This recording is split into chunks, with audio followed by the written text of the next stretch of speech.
Welcome to the Relaxed Dog Podcast, the podcast where the dogs are the stars of the show.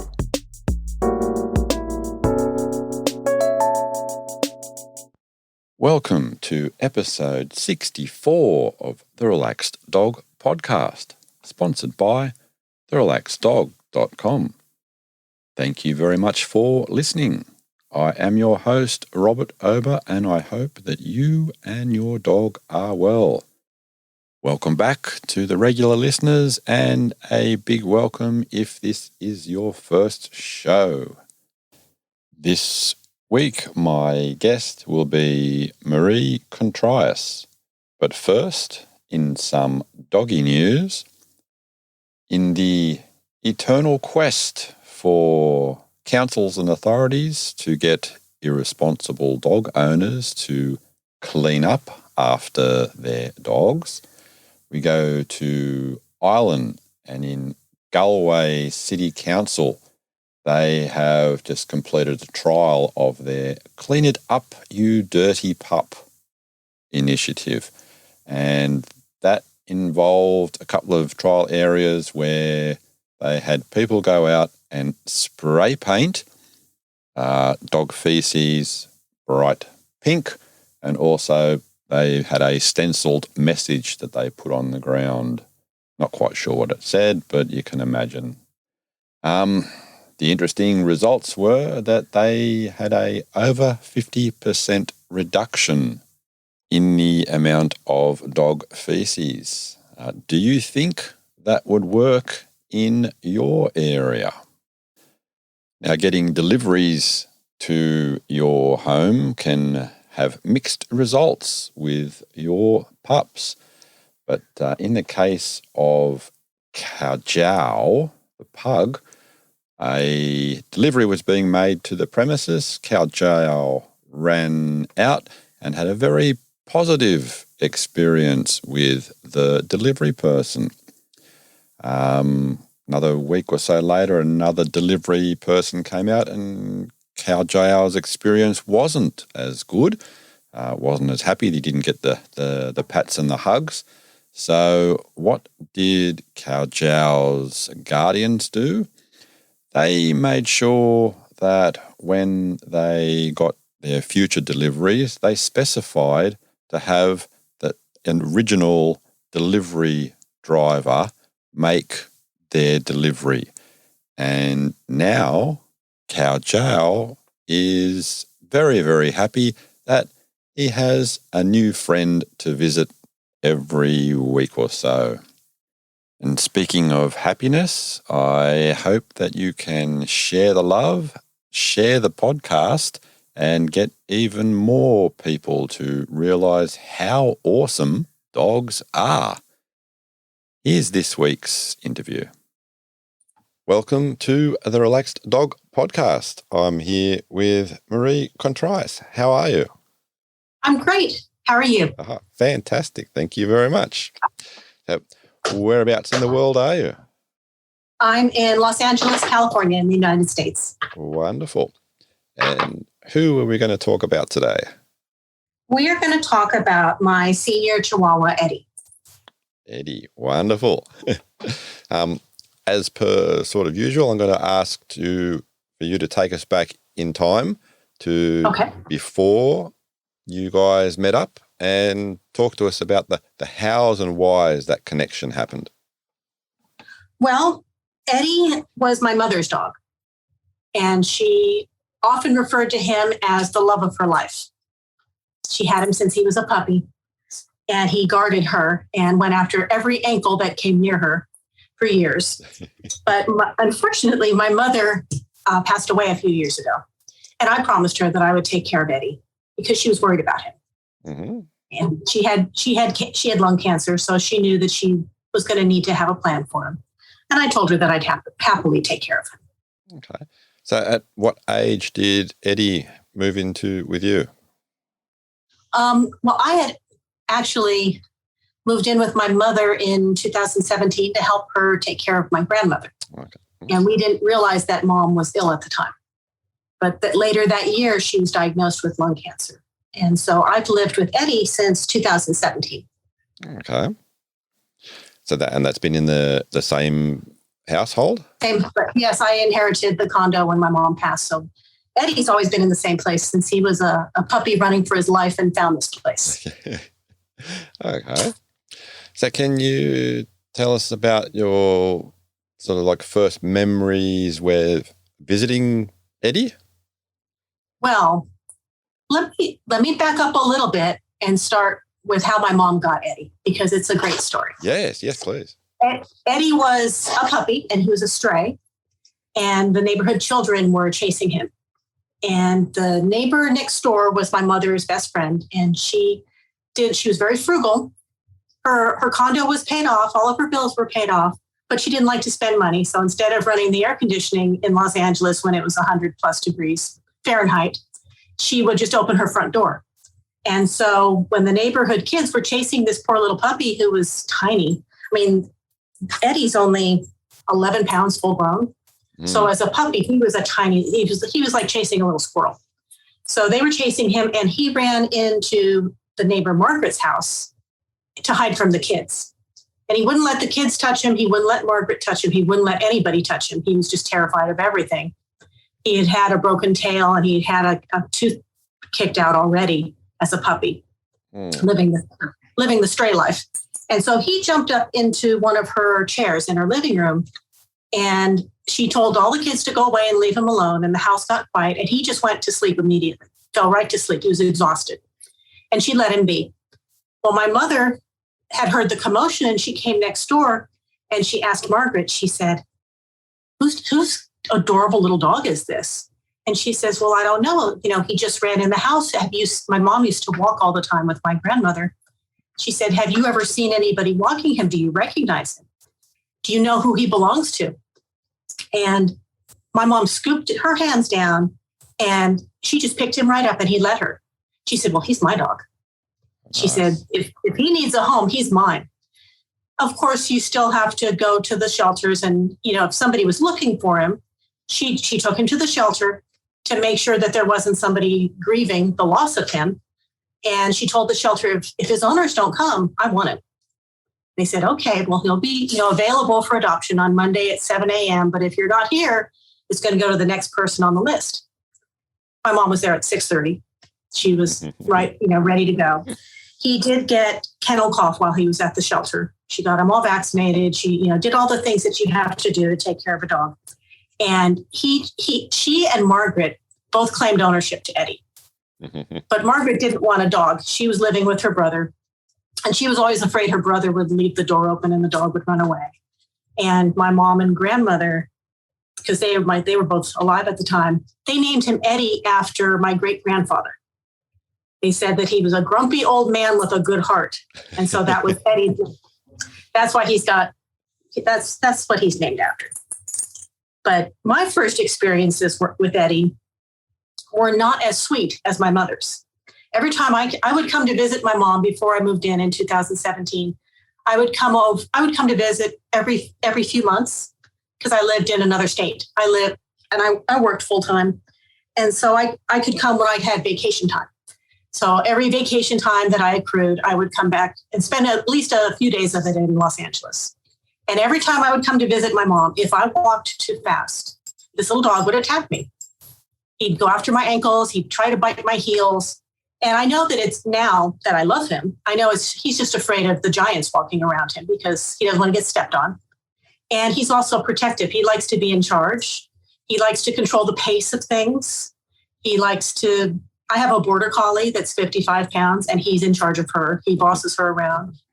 When he wants to play, he'll jump all over her head. He'll pull on her ears, and she just lays there and lets him, because she's also learned that if she jumps up and wants to play with him, he'll run for cover because he's afraid of her when she's full size. But he's not afraid of her when she's laying down and she's low. Mm-hmm. And he keeps the cats in order. He keeps the dog in order. But if I have visitors, he does the same ankle biting thing. But I have 5 grandchildren, and when they come to visit, I just teach them to get down on the floor with him and just be quiet, and he comes right to them. But if you try to run around or you get too noisy, he's got issues, and he'll try and tell you to quit it. Mm-hmm. That's my experience of it. Oh, nice. So can you remember when he was introduced with the other co-animals in the house, the dog? I can. He's actually, as much as he will go after the ankles of humans, he loves all animals. He's never been prey-driven with the kitties, so he was fine with the kitties. He was just curious about them. He loved having more animals in the house. And when I first moved in with my mom in 2017, and I brought Betty with me, she's 7 now. When I brought her, he was just so excited to have a friend because my mom had always protected him. She always thought that other dogs were going to attack him and kill him. And so she never socialized him with other animals at all. And he's in heaven now because he's got all these animals. He thought that, his only people were these little old ladies that loved him. He used to alternate between my grandmother and my mom's bed. He would just hang out with both of them. My grandmother had dementia, and she got progressively worse pretty quickly. Over like the last 7 or 8 years of her life, she just deteriorated. But this little dog, if he wasn't with my mom, he was in bed with grandma. And he was just like a little comfort dog. He just loved his women.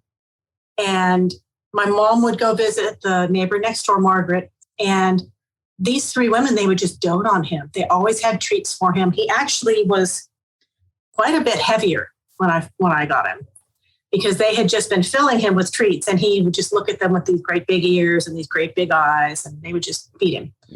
And so I swapped that out to green beans, and we trimmed him down. But even towards the end, when my mom was really sick and she was in the hospital, the doctors had told me, they said, you can play your mom's favorite music. If she has a dog at home, you can bring him to the hospital because she's going to go in the next couple of days. And so I knew how much she loved Eddie because Eddie, no matter how bad she got with her illness, he would always make her smile. He always brought some comfort and some relaxation to her. And the day that my mom passed away, I brought Eddie to the hospital. And when she saw him, she was in pain and not really paying much attention to me. But when she saw Eddie, she reached out her hands and just smiled at him. She said, "Oh, my love, you're here." And he just went up and curled up to her. He made her smile. He gave her last smile. Oh, nice. So I have to take care of him. Absolutely. And he's 14 now.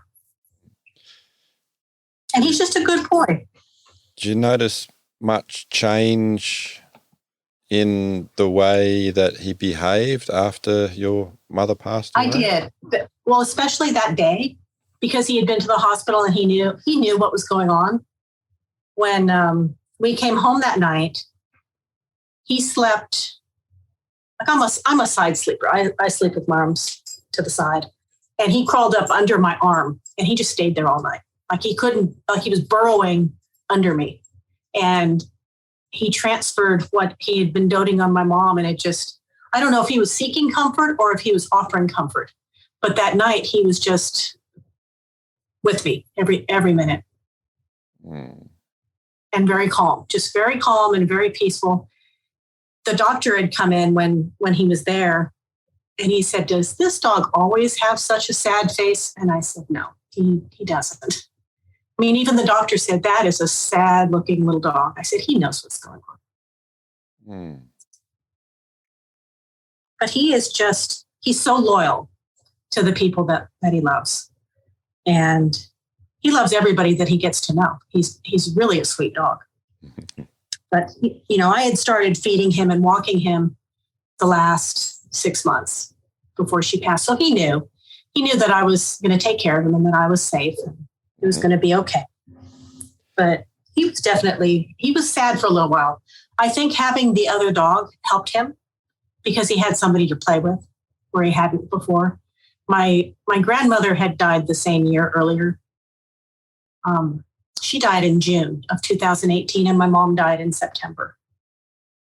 And then Margaret passed away in 2019 in August.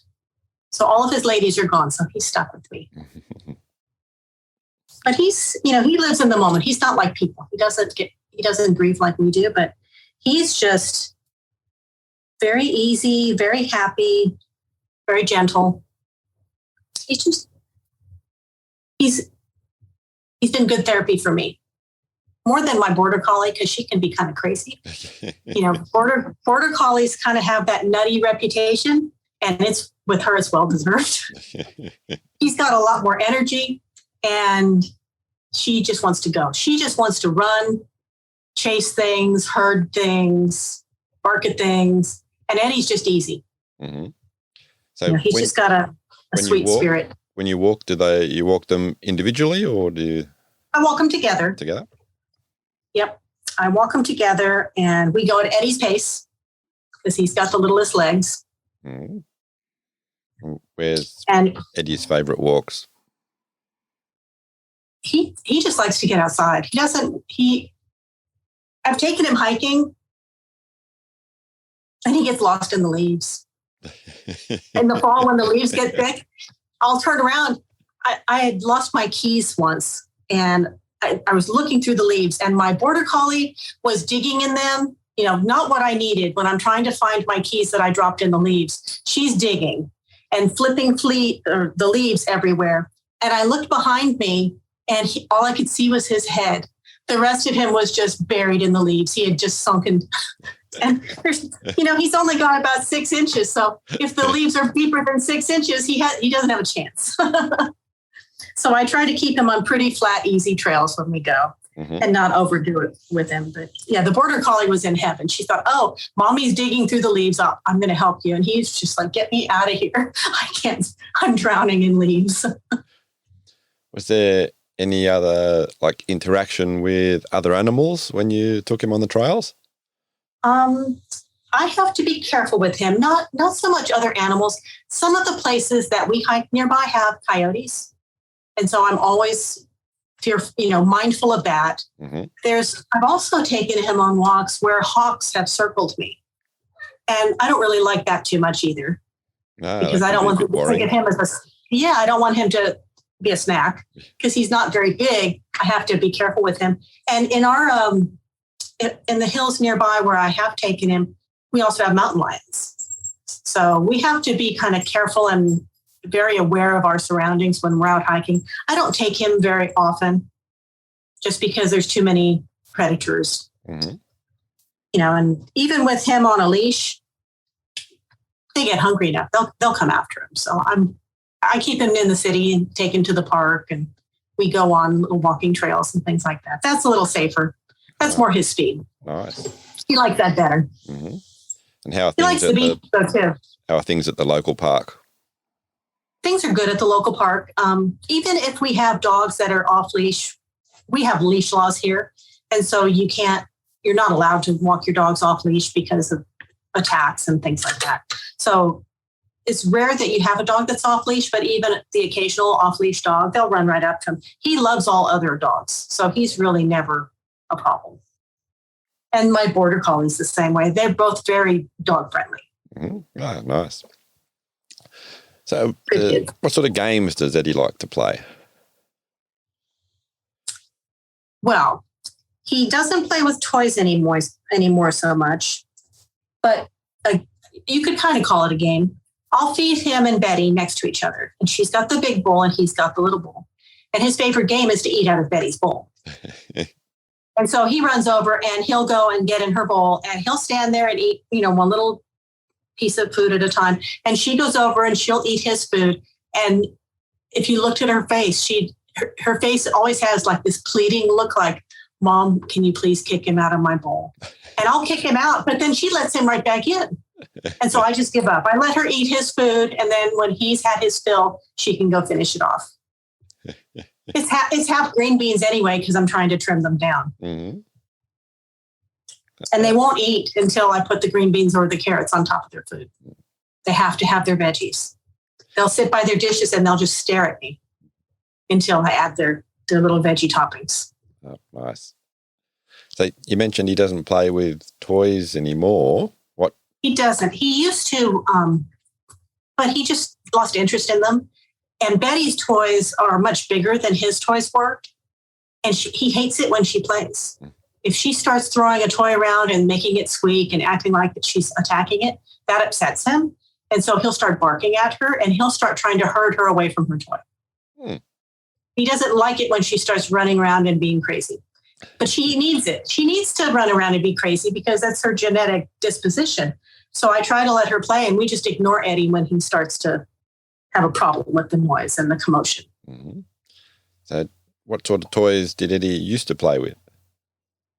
He used to like to play with cat toys because they were the right size, like little balls and things like that. But he used to have a little cat toy that he played with my mom. But he just lost interest. He didn't want to play with them anymore. I think he's had bad teeth. And so I think part of it is maybe it wasn't comfortable having them in his mouth. Mm-hmm. Did Eddie have any other sort of physical problems? No, he's actually in excellent health. His heart is good. His lungs are good. I had him checked out recently and had everything, a senior wellness check. And the only issue that he has is with his teeth. I had taken him a few months ago to get some of his teeth extracted because they're bad. And they started to put him under and he turned blue. And they said he wasn't a good candidate for surgery right now. They said that even though his heart is good, that he didn't respond well to the anesthesia. And did I want to proceed or try something else? And I said, nope, we'll just let those teeth do what they're going to do, because I didn't want to make him worse. I know the value of having good teeth and good oral hygiene in a dog. His teeth were bad when I got him. And I had been putting off having the surgery. Something just told me that it wasn't something I wanted to do to him. But he had gotten an abscessed tooth. And so I thought, well, we need to do something with this. And we tried, but even the doctor said, we can just let it kind of a wait and see thing because the surgery could kill him. That's not good. That's the only thing he's got an issue with is his teeth. Okay. What does sort of Eddie have any, apart from the ankle biting, any other interesting habits? Let me think. What else does he do? Besides wanting to be in charge of everything, he's gotten a reputation for being my bodyguard. Because when I take him on walks, he's very tiny and he's very cute. And people think that he's just adorable and they want to reach for him and pet him. And he doesn't want to be touched by strangers at all. And if he sees somebody come too close to me, he'll start barking. The border collie will ignore them. And she's significantly larger than he is. Mm-hmm. But he's going to do the barking and he's going to tell people that they don't need to come quite so close and they need to keep their distance. And it makes people laugh because he's so tiny and he's so loud.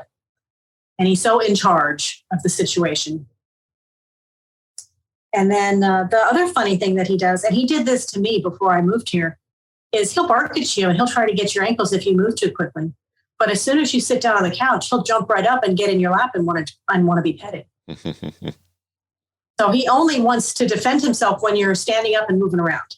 If you sit down, he just wants to be loved. And I used to tell my mom that he was, had multiple personalities because one minute he's trying to eat me and the next minute he wants me to love him. And she would just defend him. She would say, oh, don't you talk about Eddie like that. He's a sweetheart. You just be nice. Mm-hmm. And now I tell people the same thing because I know him better. And I realize that he really is a sweet dog. He just has a little bit of social awkwardness.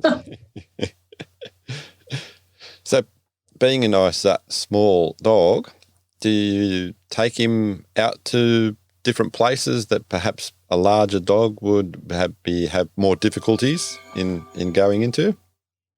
I can take him anywhere. And I take him as many places as I can because he really loves to go out. As an example, when I took I have these kittens in the house and they were due to, it's a brother, sister, they were litter mates. I got two of them so they could have someone to play with and wrestle with and learn social skills from. That's how they got me to get two instead of just the one. They told me that it was good for the cats and it worked. So I got the two and they needed to be spayed and neutered. I have a boy and a girl. The last thing I wanted was for the brother and sister to make more babies. And so I was putting them in their cat carrier And Eddie knew that we were going somewhere, and he tried so hard to get in that cat carrier with them. He wanted to go wherever they were going. And I told him no. And then I walked out the front door and he scooted out. He forced his way out. I spent another 10 minutes trying to herd him back into the house. And then I dropped the kittens off at the veterinarian. And the funny thing was, when I got home, the dogs greeted me at the door and they realized there were no cats. And my dogs didn't eat dinner that night. They took one look at me when I came home without the cats and they went to bed. They didn't come out for dinner. They didn't come out and visit me when I was trying to watch TV or read a book. Anything I was doing the rest of the night, they ignored me. They stayed in their beds. They went to bed. And the next day, they still ignored me. They did not come out of their shunning me until I came back the next day and picked up those cats and brought them home. As soon as I brought the cats home, all was right in our world again. The dogs were happy to see me.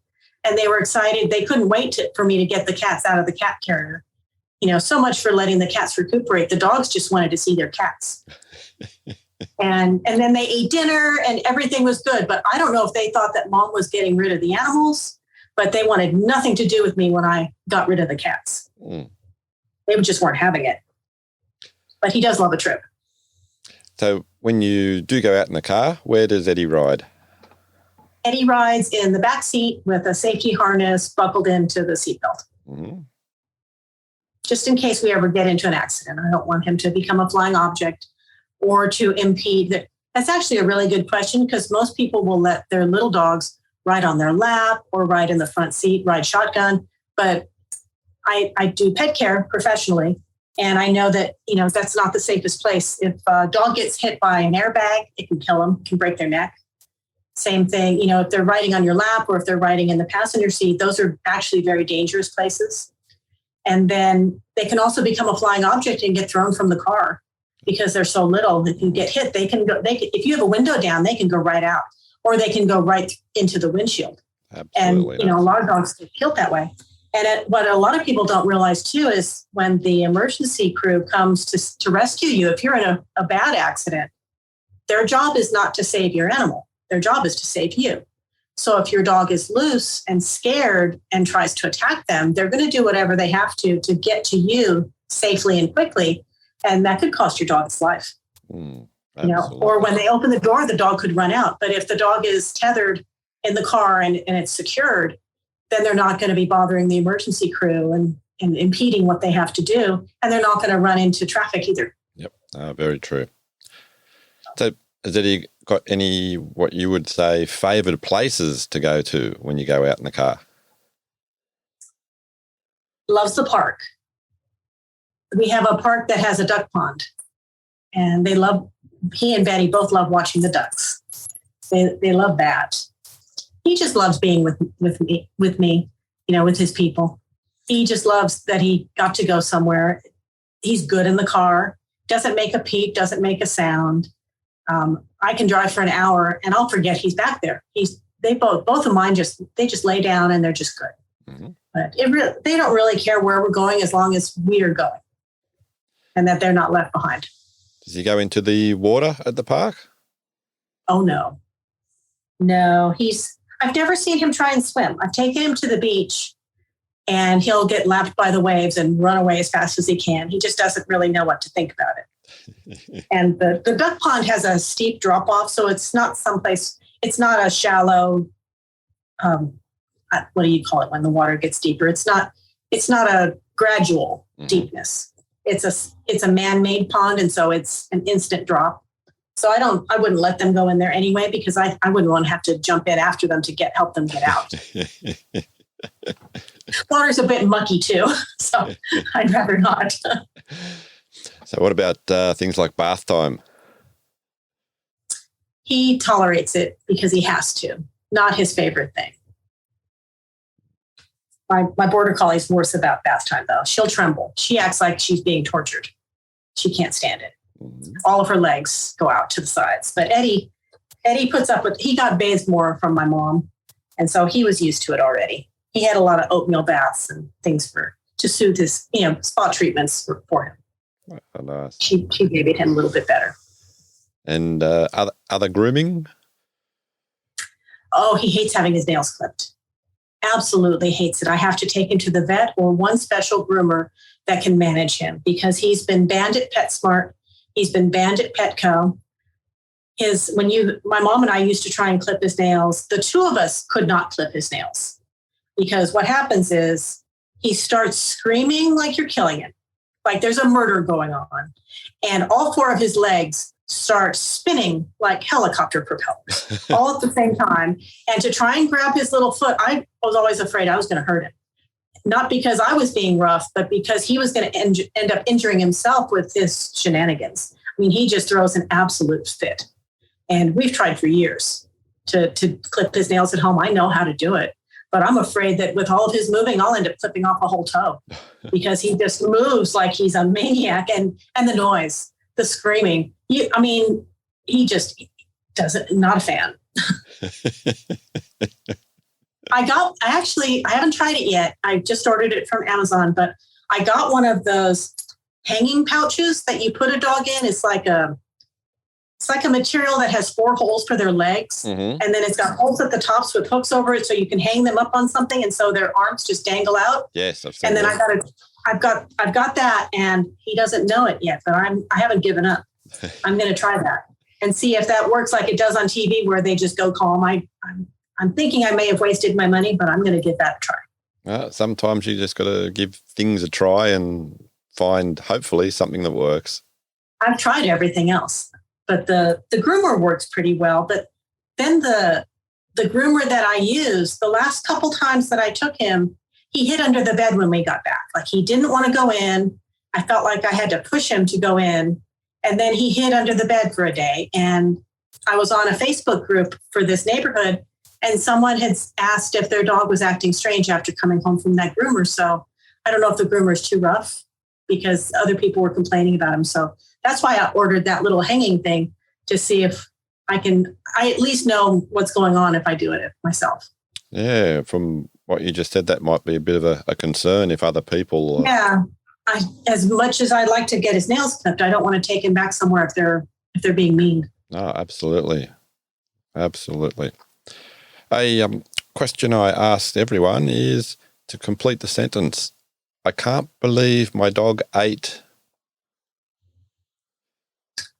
I can't believe my dog ate all of the kitten's food in the bedroom when he got in there the other night. Wet food and dry food. He was hunkered down low because he was trying to hide while eating it. So he thought that if he was laying down, I wouldn't see him. He wanted some variety, apparently. Mm-hmm. And he loves spaghetti. Okay. My mom used to give him little spaghetti noodles when she would make spaghetti. She said, whenever we had spaghetti, you had to give him some. She said, he'll just cry if you don't. Nice. But that's more I can't believe my mom fed him. I can't believe. Has Eddie been on any long trips, like for long holidays? He has not. But I think he would be excellent on one. I haven't taken one in a few years, and I think I'm due. Mm. I think he would be a good traveling companion. Well, I think so too. Yes, not too many people have been on any long trips in the last couple of years anyway. Well, that's, true. That is very, very, very true in, I suppose, most places. I think he would be an excellent companion. I just don't know what to do with all these cats now that I've got them. I've got a lot of animals to leave. I need a good pet sitter.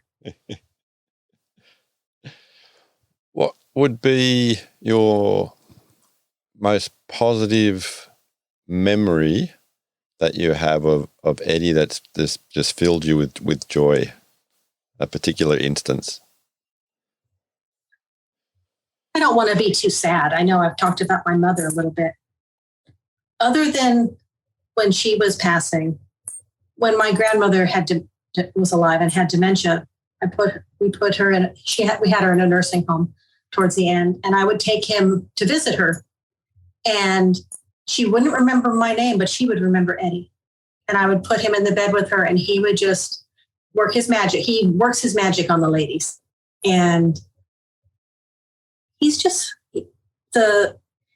just such a sweetheart that the women that love him really love him, even when they're sick. And my grandma would just say, "Oh, Eddie," and she would like pet him. And like she hadn't even noticed I was in the room, but she would notice the dog. And there's something about petting a sweet little dog that transcends a lot of the other things. And even Margaret, Margaret had passed away the year after my mom did. And after my mom passed, I would go and check on Margaret because I knew she was my mom's best friend and she was a sweet lady. And I would go visit her and I would always bring Eddie because Eddie would always make her smile.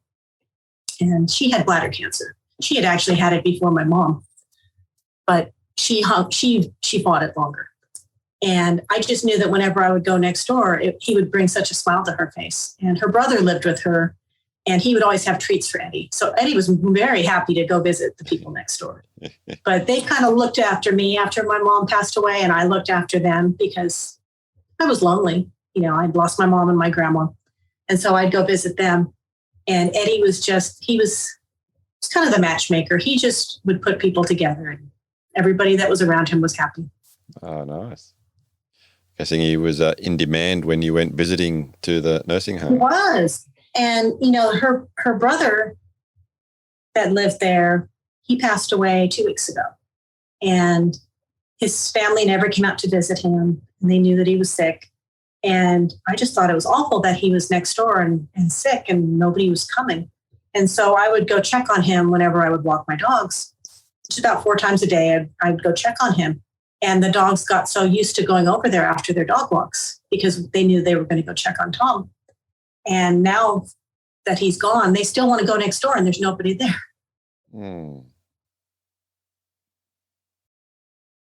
But he's just been very good with people. And he does, you know, with all the people that he's lost, he doesn't seem sad. He's just a good little dog. He just has a big heart and he's willing to share it with everybody who will sit still long enough that he's not trying to get after their ankles. I meant to ask earlier, did you get over the children that were chasing him initially? Were there ever any sort of like repercussions from that you know of? No, we didn't know. We didn't know who had hurt him. We didn't know if it was those kids or where he came from. We were, you know, and this was before I lived here. So it's just the story that I've been told from, you know, Margaret used to love, Margaret was the neighbor next door. She used to love the story about how Eddie found them. And I don't think she wasn't the type to go after kids. You know, she told them to leave him alone and that everything would be okay. And she wasn't a troublemaker. She just wanted to protect the animals. She was very much an animal lover. She had horses and dogs and cats before she moved into the condo next door. She had lived on a ranch nearby. And so there were saddles in her condo from her husband a long time ago. But she had framed portraits of her animals that were gone. She just wanted to protect Eddie. She knew that he needed help. And so she was just ready to help him, but she wasn't looking to go after the kids and find out who the ringleader was or anything like that. And have you got any other sort of like friends in the complex where you are? I do. You know, I do. I have a pet care business locally, and one by one, I've gotten as clients almost all the neighbors with dogs. And because my mom had lived here for almost 20 years, and she was very friendly and she was very sweet, and she had been like the welcome crew whenever somebody moved in. So because she was so well loved here, I got grandfathered in, and I got automatic friends because they loved my mom. And so that was kind of a unique experience for living in a big city. You don't think of Los Angeles as being very communal, but within this condo complex, because they all knew my mom and there were a lot of aging people, they all kind of looked out for each other. And then the new people come in and my mom would be the first one to welcome them. So people of all ages just loved her. So I've gotten friends. I've inherited friends from my mom as well as her dog. Ah, nice. And as far as Eddie goes? Has he got sort of like friends around there as well? He gets along with all the dogs. There isn't a dog here that he doesn't like. He likes all the dogs.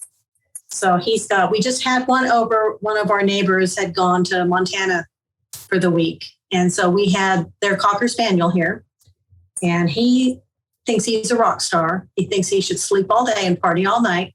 So I'm glad they're home. Very glad they're home. Because I didn't get more than 4 or 5 hours of sleep any night this week. Because that little Cocker Spaniel. But Eddie likes him. And there's another little dog, a little Pomeranian that's more Eddie's size, little blind Pomeranian named Archie. And Eddie and Archie are the best of friends. He likes Archie. He gets excited when he sees Archie. Oh, very nice. Is there anything else coming to mind that you'd like to share as far as Eddie and any adventures? Well, getting the kitties was an adventure that filled my heart with a little bit of fear. But Eddie was so good with the kitties. And I was surprised that Betty was good with them too. It took about 3 days before the kitties were out and about and sleeping with my dogs. Because they just didn't know any better. They just wanted to explore and be around. But no, Eddie hasn't had a lot of adventures. He's lived with little old ladies most of his life. Mm-hmm. He just keeps things under control. Has he got a special spot in the house? He has several. He likes pillows. If you have pillows on the couch and you lay them flat, that's where he's going to. He likes to be up high. The higher he can get to sleep and the cushier it is, the better. At night, his favorite spot is to sleep on the pillow on top of my head. He cradles the top of my head. He spoons my head. And that's his favorite spot. He likes to be close. He likes to be in the crook of a knee or up on top of my head. Mm-hmm. He gets offended when I kick him off my pillow. He's like, no, Mom, I need to be up here right next to you. Is he like looking out windows, or is he like, that's out there? He likes laying in the sun. He doesn't really care what's going on outside, but he likes it when the sun hits his body. Mm-hmm. He's a sunbather. We can go on a walk, and if it's the first walk of the day, if it's our morning walk and it's early, and there's just a couple spots where the sun is hitting, he'll just stop, and he'll put his head up to the sky, and he'll just breathe the fresh air, and he just looks like he's just reveling in the warmth of the sun on his little old body. So I just let him sit there for a minute. But he loves sun. He likes to nap in the sun when the sun comes through the window. Nice. So you mentioned you have a pet care business. Does Eddie come to work with you at any time? No. I walk dogs, all kinds of dogs, and the majority of them are much larger than Eddie and not nearly as sweet around other dogs. So, nope. So he stays home and he naps. He rests up so that he's energized for when I come home from work. He and Betty nap at home with the kitties. But I'm not gone for very long. Most of my customers are within a 5-mile radius. So whenever I have a break between customers, I come home. So I might be gone for an hour or two and then come home for an hour and then out for another hour or two. So they're never really left. The longest that they would be left alone at home is probably 4 hours. It's not a real long stretch. I come home for lunch. I'm home by dinner. I'm home in the morning. It's actually a really nice gig. Yeah, definitely. Because I get up and I take care of mine and I go do a couple dog walks. I basically get paid to go out and exercise and be in the sunshine for a few hours a day. Mm-hmm. It's kind of spread out, and then I'll come home and have lunch, and then I'll maybe take a nap, and then I go out and walk some more dogs, and then I come home for dinner and I'm done. So it's not bad. Oh, really, really nice. I've been in the car business for 20 years before this, and I was working 10 to 12-hour days as a finance manager. So this is a really nice change. Mm-hmm. If you think Eddie had to pick a certain activity, what do you think that would be? Dinner. That would be his all-time favorite. Dinner or getting petted. But dinner. Definitely dinner. Mm-hmm. So how often does Eddie get fed and the animals? Not often enough. He gets breakfast and dinner. Breakfast and dinner, yep. Yeah, which, I'm starving him. This is all according to Eddie. It's been a pleasurable conversation. Would you like to give people your social details or details about your business?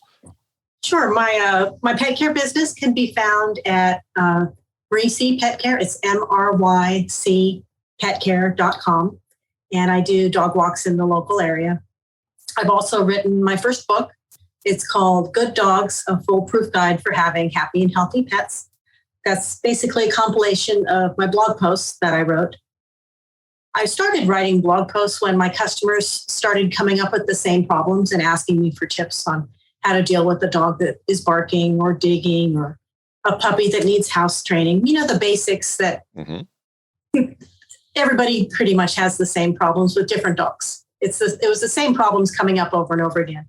So I would give them my tips and explain it to them. But then I would write a blog post for all the other people out there that maybe I don't talk to on a daily basis that could be having the same problems. And then after a few years, I had quite a few blog posts, and I thought that it would be easier if I could put them all in a book and organize them into similar sections so that you could have a guide. Plus, there was the pandemic and I had time on my hands. So that's what I did. That was my pandemic project, was organizing that into a book. And my book is available now on Amazon worldwide.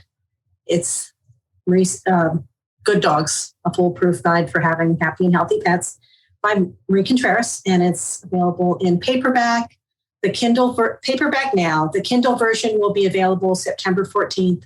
And I've got a voice artist doing the Audible version. Oh, nice. Because my house isn't quiet enough to be able to create an Audible file. Thank you very much again. It's been an enjoyable conversation. Thank you. It's been a pleasure. Thank you very much for listening. I hope that you enjoyed the show, just like our new listeners in Cacimba in Brazil and in San Fernandino in the US. If you'd like to jump on the Facebook group and make any comments to help me make this a better listening experience for you, it would be very much appreciated. Until next time, stay safe and remember, your dog is family.